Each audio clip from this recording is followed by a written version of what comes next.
NTR.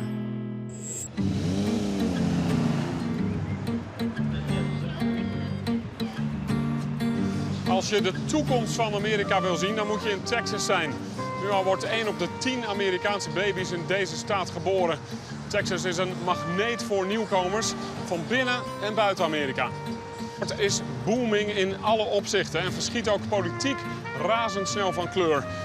Nog een maand of 6 en dan gaat dit land naar de stembus. Een gespleten land en de breuklijnen lopen dwars door Texas.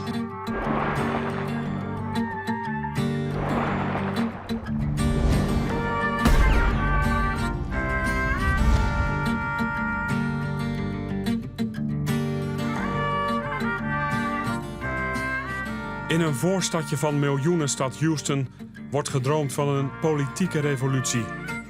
Want al zijn de Republikeinen hier nog steeds aan de macht, de Democraten komen snel dichterbij. Pedagoge Elise Markowitz wil een zetel in het parlement van Texas. Awesome. Let's go get this done, team. De lokale verkiezingsrace trekt landelijk de aandacht.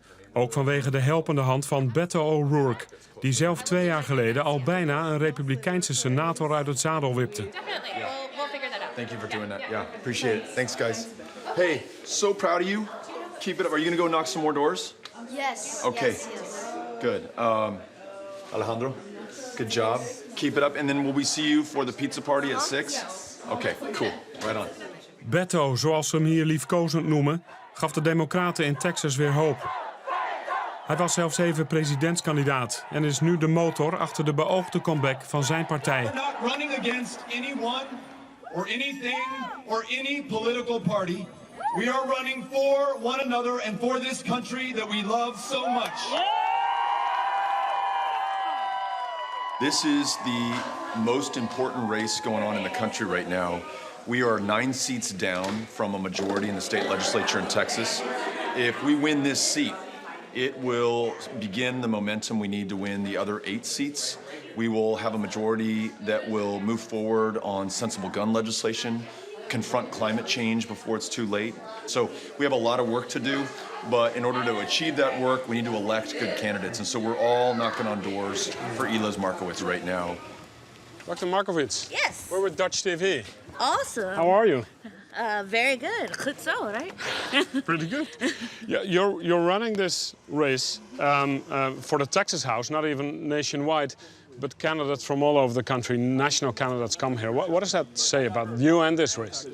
I think it says a lot about this race, probably not a lot about me in particular, but I think it shows how important Texas is, not only for the state house seats and in order to get the 9 seats we need to flip the Texas ledge, but also to deliver the 38 electoral votes to whomever the Democratic nominee is. And so hopefully we'll be able to start making the change in 8 days when we win this seat, set a precedent for the rest of 2020, and make Texas and the United States a more perfect union, right? How has the Trump administration impacted the state of Texas? Trump has been a disaster for Texas. Here in this state, we witnessed children, refugees, being put in cages.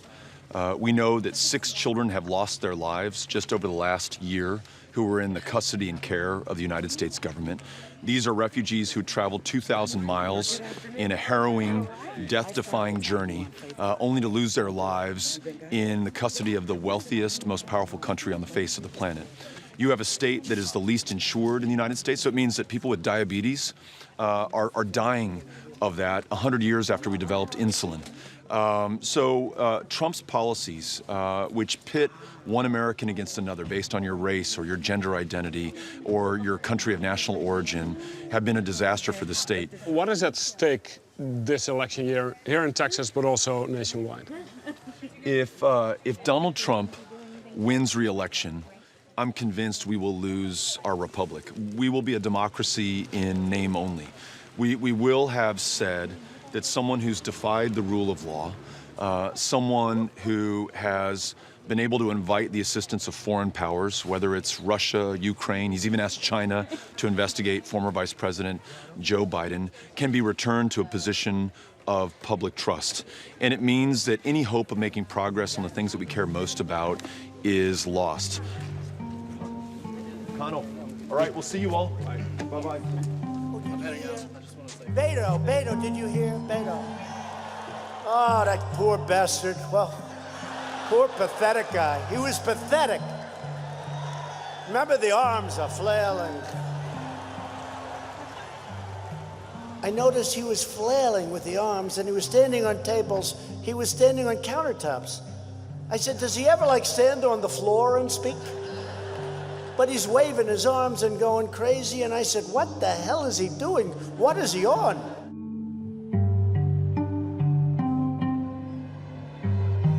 And he pretends to be a moderate, but he's actually a radical, open borders left-winger. That's what he is.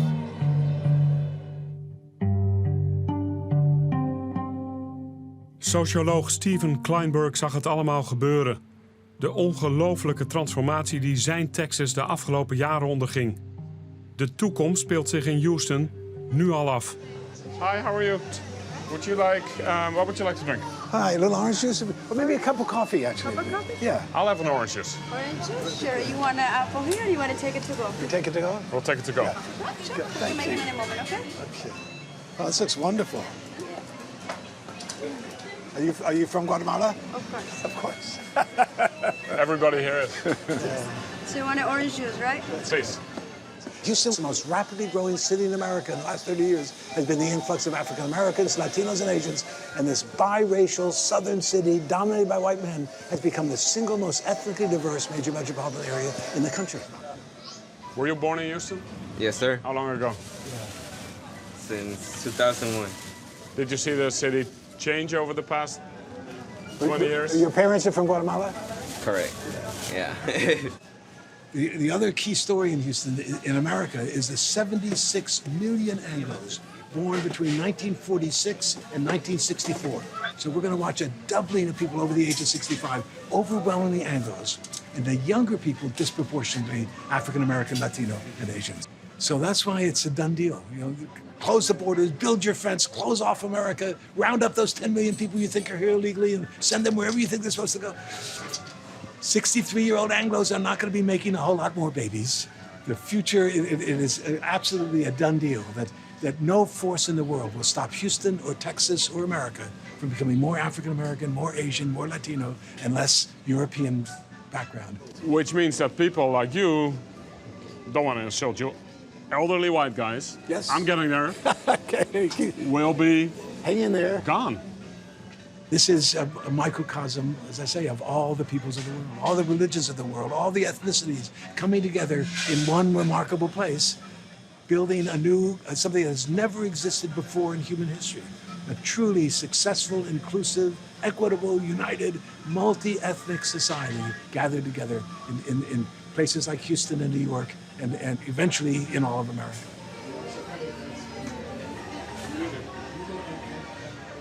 President Trump was elected, he may be re-elected. How much is that a backlash against the multi-ethnic new face of Houston, for instance, that you're describing? So the demographic in America that is suffering the most, the one demographic in this country whose life expectancy has dropped, who are dying of what economists call the diseases of despair, drug addiction, suicide, obesity, smoking, it is white men with high school educations or less in small town or rural areas across the country. They're literally dying. They're literally dying, and they're also caught in this shift in the economy. So my father worked in the coal mines, my grandfather was in the steel mills, we had a good middle-class job. Those jobs have disappeared, and they're not coming back. And then you add to that this demographic transformation where no one's paying attention to us poor whites, they're all talking about blacks and Latinos. And that is a big part of the resentment and the fear that underlay a lot of the American politics.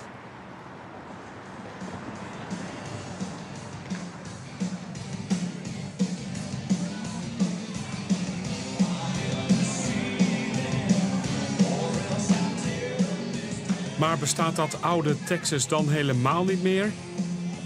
Het beeld dat we vooral dankzij Hollywood zo goed denken te kennen. Het Texas van de rodeo, van de veehouder die je bij het minst of geringste van zijn erf afschiet. Het Texas van het line dansen. Tell me about this place. Whiskey River is a country western saloon. Primarily, people come out here to two-step, to line dance, to meet people. It's got a great crowd of all ages, from 21 to 71. When I think of a Texas saloon, I think of white guys. Well, that is a stereotype of Texas that is incorrect. Houston is the most diverse city in the country. A place where people converge and from different cultures and mix and get to, that's where innovation comes from. Innovation comes from folks with different backgrounds getting together and coming up with something brand new. The fact that in Houston, Texas, we have Cajun, Vietnamese fusion food. Who would have thought? How good is that? It's fantastic. What is it? It's crawfish, Vietnamese style. The melting pot that is America has made us innovative, creative, interesting. Would you say Texas represents the future of America? Oh, absolutely, absolutely. And what you're going to see, and this is happening right now. My wife is of Mexican American descent, right? And she is I can't remember what the date is, but there is a date that predicted when I will be a minority and she will be a majority. And she's made fun about that for a long time. She thinks that's very hilarious, right? So you being the minority is not going to hurt your marriage? I think it'll actually be good for it. I mean, in my house, it'll be good for it. I think so, because in my house, I've always been the minority. You have to understand that all of my children are half Hispanic, right? Right. So I've always been the only. I'm the old white guy. You're used to it. I'm the old white guy in the room, right?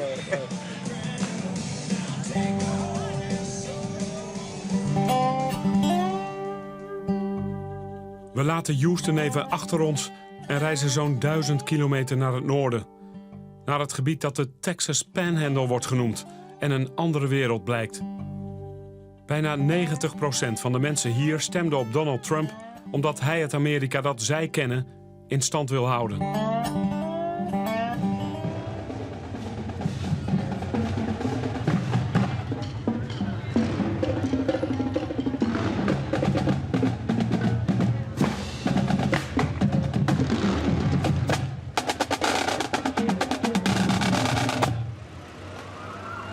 Dit is het hoogtepunt van het jaar hier in Pampa.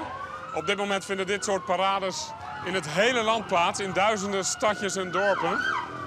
Veterans Day. How are you? Dit is niet politiek, dit gaat echt om het leger en er is een jury van veteranen die aan het eind van de dag de meest patriotische wagen van de hele optocht aanwijst. We have the antique cars, or the antique vehicles.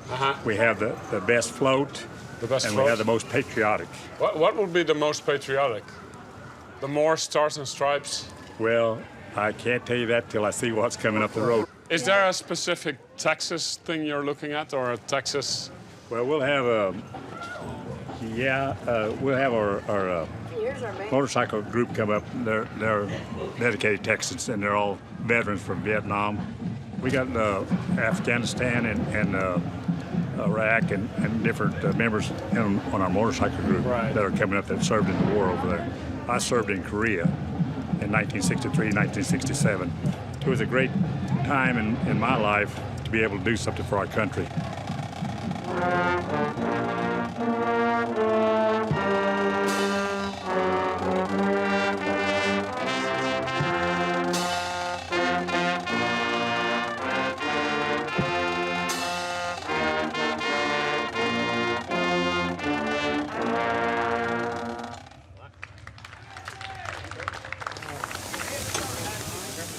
World famous burgers out here, buddy. The current president, is he good for the military? Yes, Why is that? because he supports the military.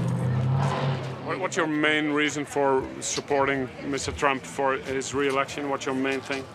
My main thing is he's trying to fix what's going on with America, and I support him wholeheartedly. What was wrong with America? Too liberal, too many Democrats. Not here. Not here, but they're ruling the roost in Washington.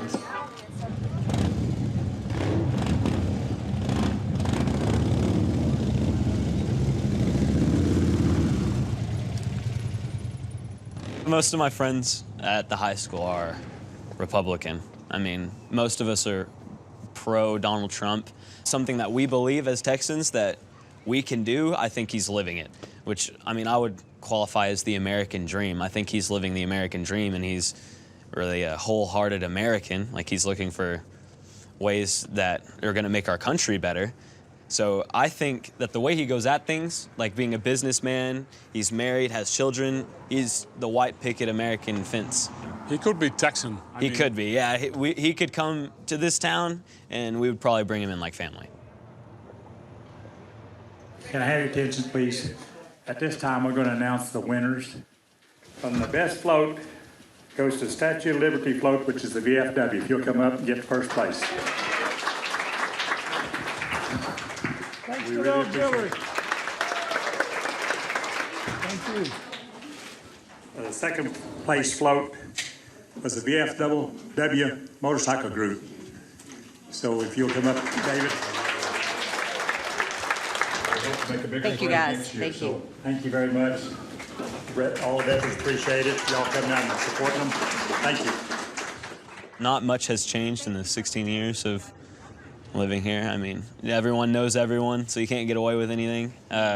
Everyone's friendly. That's kind of different when you get into a big city. So how do the people here look at, say, Austin, for instance? I would say a good 95% of the people who live here are against Austin. Against? Yeah. Why? Because of political views, and the people there are they act very different than the people here. There's that chance that things could go more left. And why is that bad? For small towns like Pampa, it's bad because conservatives and Republicans are more focused on the little guy, and the left is more focused on wide picture things, which is more big business prone to free health care, free college, which is money that gets taken from the little guy. Hey, welcome to my neighborhood. Welcome to my house. We have been a red county since the 1970s. Republican. Yes, that means Republican. We turned blue November 2018. Okay? And there has been a political shift. The winds have changed. And what does that tell you? We're getting bluer and bluer and bluer. We are a wonderful county here. We're growing exponentially. Everywhere there's an open spot, they build a new subdivision. And those incoming residents are, I can say safely, purple. And we do everything that we can, that's our job as a county party, to make sure that purple goes blue. Yay. Thank you. Thank you. Bertie, you're I'm amazing. still here. All right. Yeah, let's do this one. Okay. Yeah. All right. Erica. De Democraten ruiken de overwinning.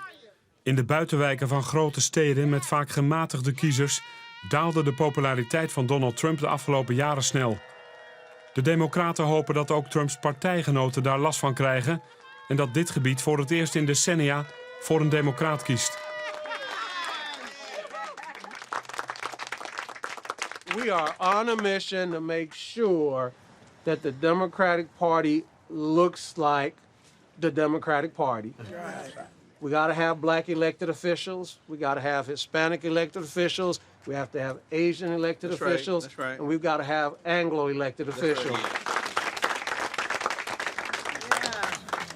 But Beto, you carry the most important title. You are, for all purposes, the leader of this party in this state. I want to thank all of you, first and foremost, for getting behind Eliz Markowitz. This is the first election in 2020, and it will set the tone and establish the momentum for the other victories that we need, both to gain control of the State House for the first time since 2001. If you want to see Eliz win this race, you have got to pick up a packet from Max and get back in your car and go knock on doors until the sun sets. Are y'all willing to do that work? All right. If we do that, Eliz is our next state rep.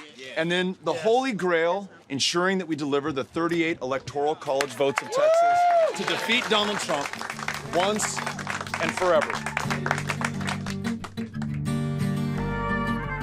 Steeds meer wordt me duidelijk dat de belangrijkste breuklijn in de Amerikaanse samenleving die tussen de stad en het platteland is. Het zijn echt twee werelden.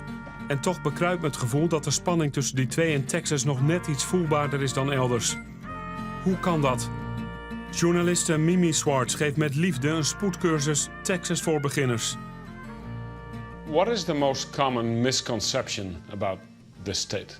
I think that it's probably still that it's all dry and tumbleweeds and that we all ride horses to work. Still? I still get a lot of that. I think there's a segment of the population that reinforces some of the Texas stereotypes. So, what do you mean by that? People who are not very well educated, people who still have their prejudices.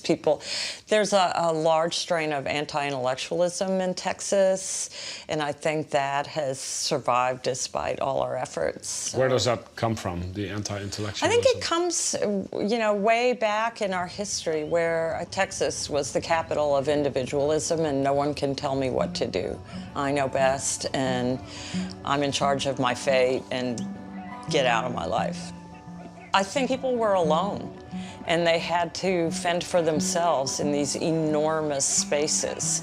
And so I think it comes from a lot from that. I mean, this was pretty hostile country and the land's hostile, the weather was hostile, the native people were hostile, the Comanches were not friendly, the Apaches were not friendly. So you were on your own, and I think it probably comes a lot from that. I think it just goes back to, partly pride and partly what you had to fight for to survive here.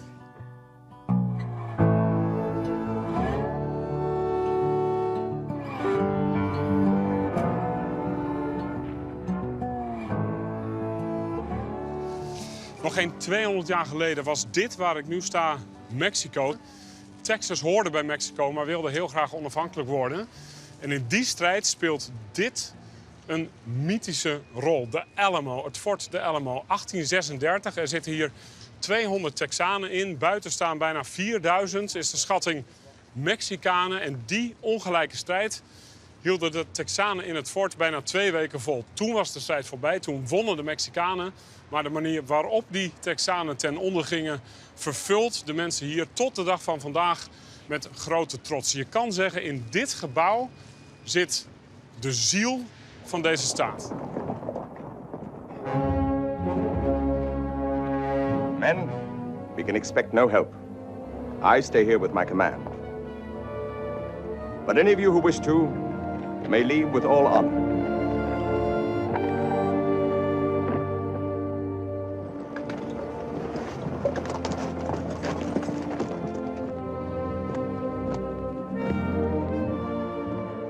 They sacrificed themselves. School children all over Texas, in the world, could come here and see where these men had died and had given their lives for liberty and for Texas. And it was because of the revolution of 1836 and then this becoming an independent republic of Texas and then becoming a part of the United States. And the importance of sacrifice and the importance of independence. How is that still part of Texas today? Texas supplies more members of the armed forces than anybody else.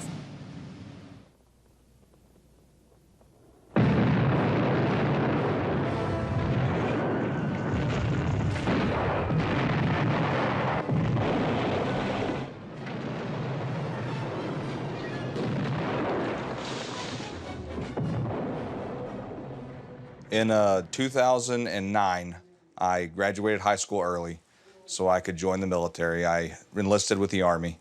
In 2011, I deployed to Afghanistan. Got placed in Kandahar, and then we pushed further south than any U.S. coalition forces pushed, next to a village called Nogam. And unfortunately, I was injured to the point where I had to be medically retired. And I separated, came back to Pampa and joined the fire service, and now I'm part of the fire department. So, April of 2011, I stepped on an IED. We were patrolling. We had a key leader engagement In our line, we had the Valens, which are our minesweepers, going ahead of us. Equipment was an issue. Batteries weren't charging. They weren't working correctly. It was pretty much worthless to be held front. 5 guys walked over it.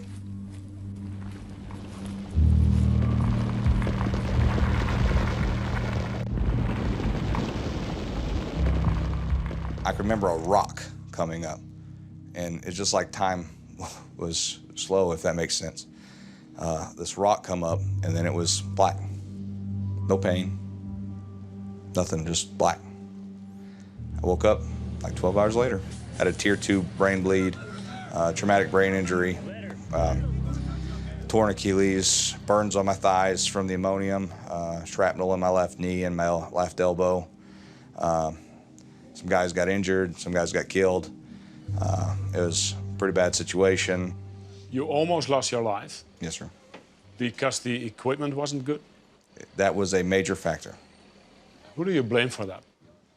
If you can't buy the gear for for when we get there, then you're sending us in to a dangerous life and death situation with bad gear. And who stopped the funding, or who stepped on the brakes for the funding? I feel like it was Barack Obama's administration. When they were starting the drawdown and they were cutting the funding for the military, that's part of it. I didn't serve under Trump, but I believe now that the equipment that they have is a lot better than what we had. And talking with the guys that are still in, they're thoroughly enjoying the service right now. Okay, who's our next house? Our next, choose your 138. Okay, all right, here we go. We were just talking about college. They're all seniors in high school. Oh, They're wow, yeah. telling me the colleges that they're applying to. And what are you pursuing? Economics. Economics or an That's economist? impressive. Ladies especially. Yeah. Thank you. That's really impressive. But part of the reason we are supportive of Eliz Markowitz is she is also an educator, and she wants to support public school teachers and educators and make sure that we have the resources in the state to support you and then also support the students in your classroom. So thank you so much. It's such an honor to have had the chance to talk to you. I've seen you on all sorts of Ring doorbell feeds and stuff like that, so good job getting out there working. Thank you so much. Bye-bye. Nice meeting you. Yeah. Good job, team. That was great. Yeah, you did good. There are some parts of the country that I've visited where those communities voted for Barack Obama overwhelmingly in 2008 and then voted for Donald Trump overwhelmingly in 2016. And the message I take from that is that neither party has served their interests. And perhaps somebody who came into office promising to drain the swamp or to disrupt business as usual was really appealing. But you're saying the Democrats didn't address their issues either. I'll tell you what, Democrats have some culpability in this. Democrats have talked a great game about standing up for the farmer and the small business owner and the average guy and gal. But they far too often done the bidding of corporations and special interests and those who can purchase influence and outcomes in Washington, D.C. People are smart. They see that. I just know like a lot of like people around my age when I talk to them ask it when we talk about voting they don't think that their vote counts to like too many people. And is there an issue that matters to you? Healthcare, education, gun violence, climate? Mainly like education and gun violence. Yeah, great. Well, Eliz is going to be good on those issues. We're grateful that you've committed to voting, and we just ask that you please share your commitment with your friends, your classmates, your colleagues, the folks in your life. Thank you, Kurt. Yeah, really appreciate it. Nice to meet you. Fort Bend County, where we are right now, is literally the most diverse county in the United States of America. So if ever there were a place to start this movement to ensure that our government reflects the people that it purports to serve, it is right here. After 4 years of Trump and 4 years of scandals, he's still doing pretty good in the polls. What are Democrats doing wrong if he would be reelected? No, I don't know if I agree with the premise of the question. I think that he has a very resilient base that regardless of what he does, whether he lies to the American public, as he does on a daily basis, or invites the interference of a foreign power, which he has done several times so far, they're going to support him regardless. Na 3 jaar Trump zijn de meningen over de president in beton gegoten. Amerikanen zijn voor of tegen hem en niemand lijkt zijn standpunt meer bij te stellen. Vandaag bezoekt Trump een fabriek van Apple in Austin, de hoofdstad van Texas. Een progressieve stad, maar ook zijn aanhangers zijn gekomen.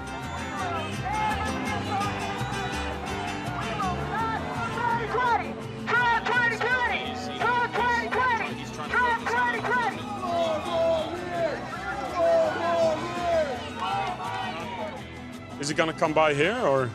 We do believe his motorcade's going to turn in because that's the center. The visiting center's right here.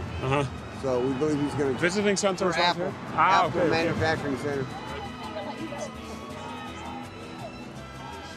What do you think about the people across the street? Because I see a divide here. We welcomed them to come over and have a Right. conversation. Yeah. And if we felt safe, we would go have a conversation, but I'm not quite sure that they're able to do that. If you felt safe? Felt safe, sure. To do what? To just have a conversation without being attacked. You don't feel safe to cross the street? No.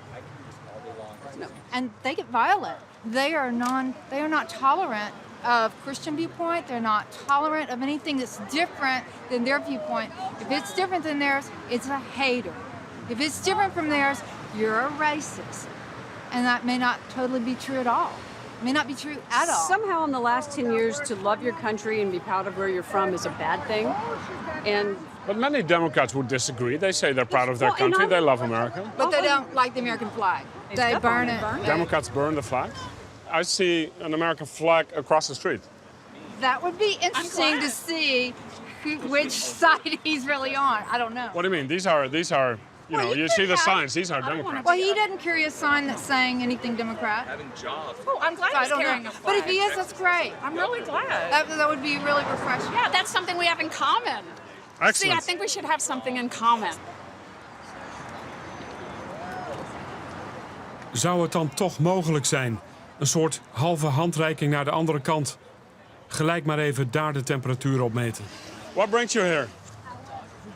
I'm fighting for our country. I mean, I don't hate our flag. I love our country, and our country is run by the grassroots people. We're nothing to do with the giant corporations screwing us over. We want grassroots representation. So what do you make of the people across the street who just told me that, you know, Democrats are embarrassed of the American flag and they will never carry it? I'm a progressive. I'm a Democrat, and I'm a left Democrat. I'm proud of my country. I'll fight for my right to defend it. Let's have a little compassion in this country. I truly admire the way that Europe runs their countries. Give us a little democratic socialism. Would you come across the street and see if we can talk to them? Those guys have cooties. Shall we talk to them? No, I don't care to engage with the enemy. I will stand at the distance and have my own opinion. But how will this country ever get back together if you talk about the other side being the enemy? We're going to kick their ass in the polls. What is at stake in November? Everything. Everything. What if he gets reelected?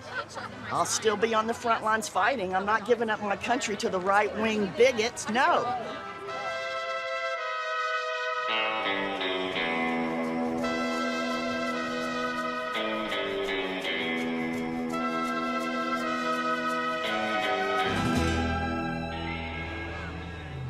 America is back.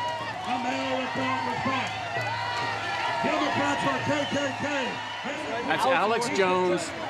He's a longtime provocateur from Austin. Got a small personal TV show.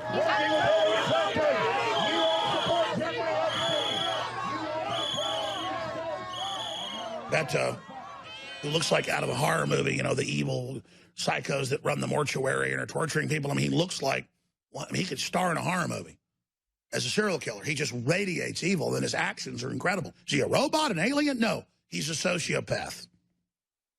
He's a robot that just wants power. It's genetic. There's chromosomal issues, there's disorders that create genetic psychopaths. Guaranteed he's got a double chromosome. He's a genetic psychopath.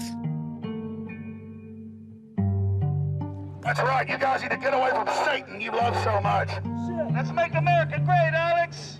America is great. That's why all these leftist pedophile parasites want to come suck off of it. Democrats are pedophiles. Democrats are perverts. Democrats are ghouls. Democrats are mental patients. You think he's gonna come by here? Trump? I don't know. If it's my guess, it's either here or that main road right there.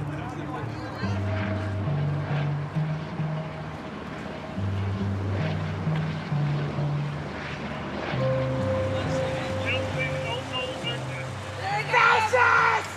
That's the evil you do! Fascists, burn! Why stand there and see that guy go by? Because I have to speak out against evil. Evil is pretty harsh. It's the truth. What sense?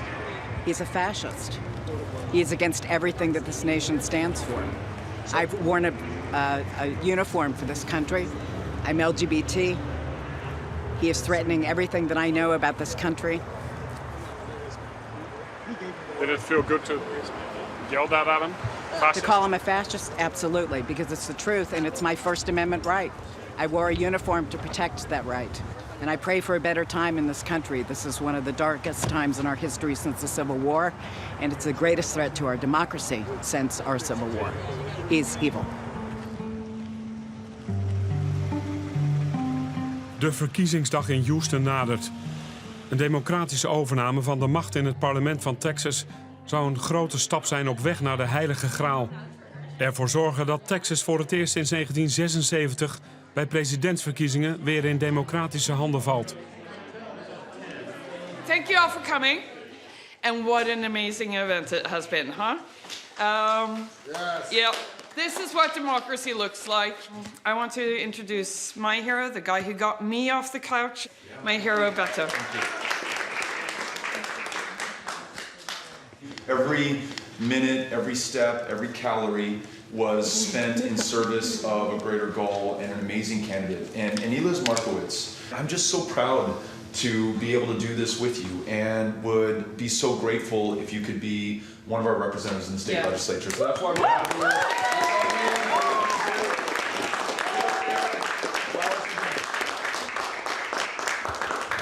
So early voting starts in 12 hours and 3 minutes.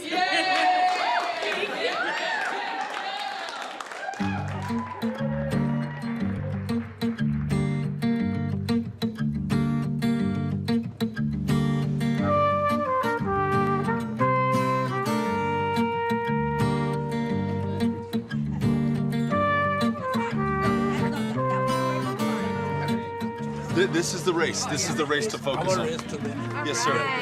Yes, sir. I like that. Here we go. You ready? All right. Andale. Gracias, man. Thank you, buddy. I appreciate it. Gracias. Yeah, bye-bye. I got it. Was it really? Qué bueno. Gracias por votar. Muy bien. Sí, estoy aquí para apoyar a Eliz.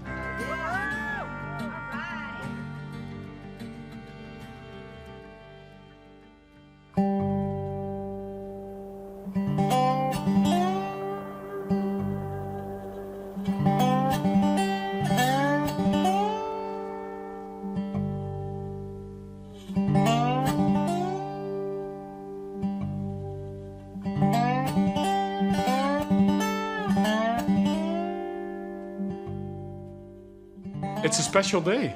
What day is it? My birthday, 100 years. Yeah, that's when I was 18. This is when she was 18. Wow. Mm-hmm. How many presidents were there during your life? Oh, I never did count them. Which president was your favorite? Learned to have more respect for Hoover. That's a while ago. Because he was here at a bad time. He was here in the heart of the Depression. But did you know that he never took a penny's salary? He gave it all to the poor. President Trump doesn't take any salary. Oh, yeah? How do you feel about him? I'm a Democrat. Oh, you are? Yes. In this town? Yes, in this town, I'm a Democrat. I better be careful. I'll make some of my friends mad at me. And I have some very close friends who are Republican. We don't talk politics either.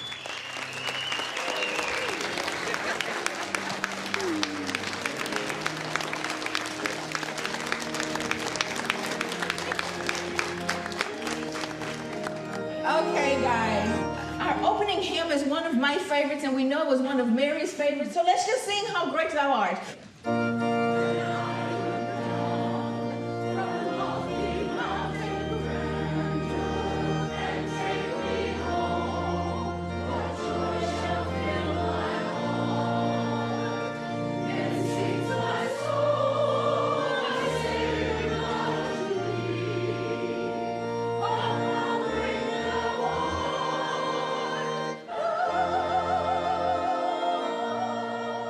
In Pampa weten de Democraten al lang niet meer wat winnen is.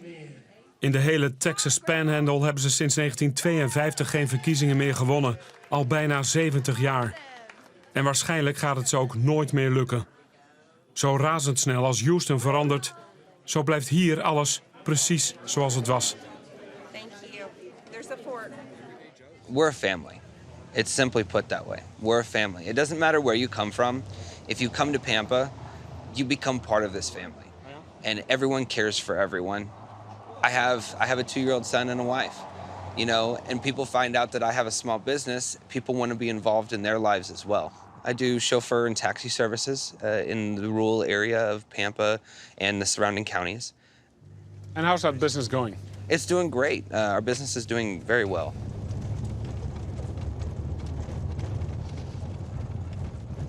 I voted for Obama in the first election. I was a college student. I was out to hear him, hey, I'm gonna provide health care. I'm going to make college cheaper, blah, blah, blah. No, that was great. But in the end, you can't take a politician's word for more than a 2 cents value. Because So you were very disappointed in Obama. Yes, I was. Current president, honestly, I think has done a really good job. As a business owner, his tax reforms have definitely changed the game.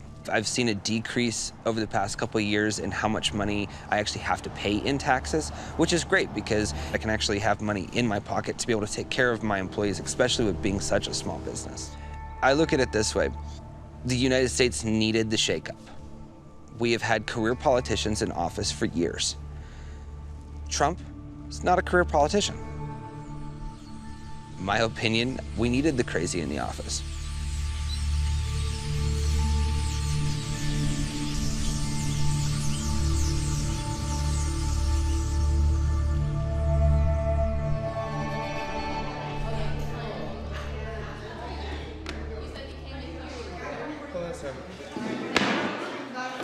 We just got the first set of numbers in, which I think is just early voting.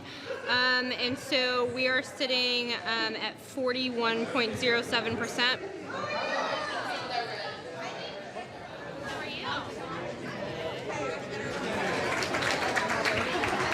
All right, so as most of you know, the early vote numbers are in. Gary Gates has 58%. We're sitting at 41%.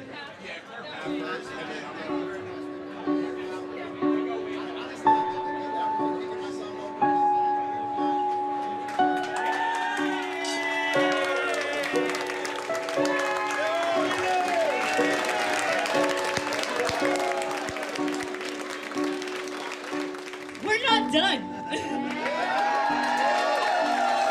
And I hope that every single one of you will be standing by my side when we have a blue Ford van House District 28 in the future. I love you all, and let's go President!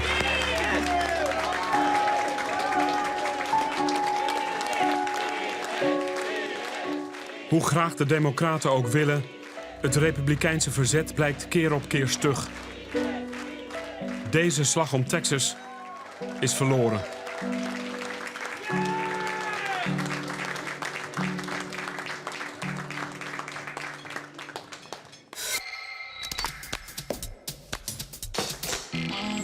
NTR, speciaal voor iedereen.